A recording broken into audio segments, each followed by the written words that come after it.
Well, actually, I was going to say good morning, but good afternoon.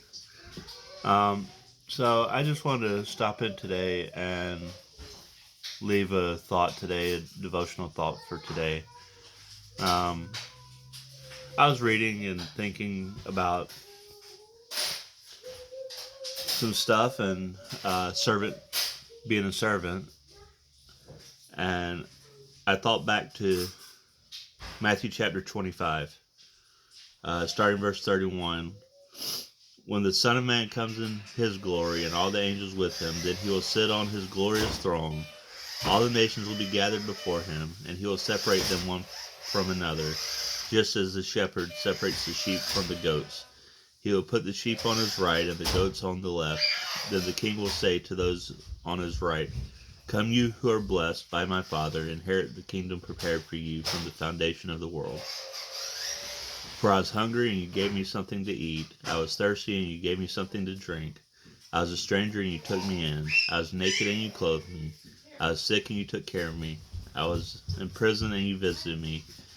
Then the righteous shall answer him, "Lord, when did we see you hungry and feed you, or thirsty and give you something to drink?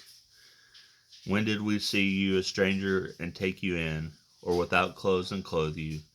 When you did we see you sick, or when did we see you sick or in prison and visit you?" And the king will answer them, "Truly I tell you, whatever you did for me, for one of the least of these brothers and sisters of mine, you did for me."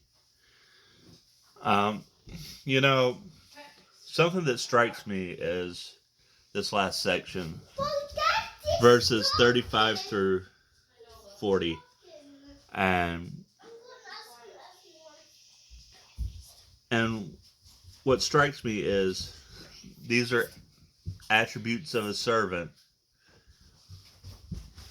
but they weren't forced.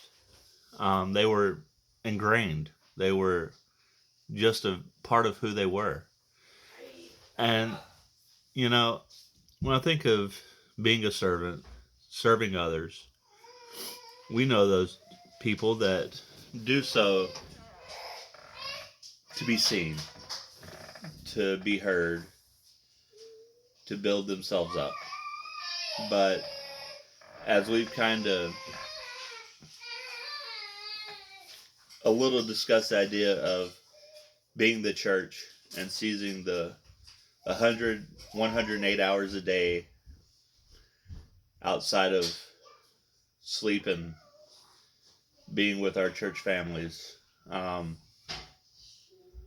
you know, to serve like Jesus served others, to do so in a way to where it's just a part of who we are, not even a second thought, is exactly what these people in Matthew 25 were doing.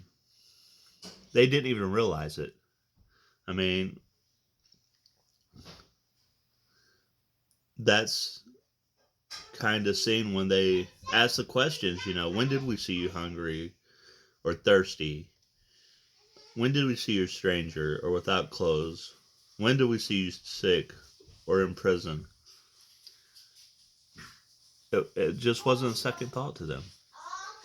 So let us take this, let us go out, let us love, serve, and be the church. Yes, we are the church, but let's go and be the hands and feet of Jesus.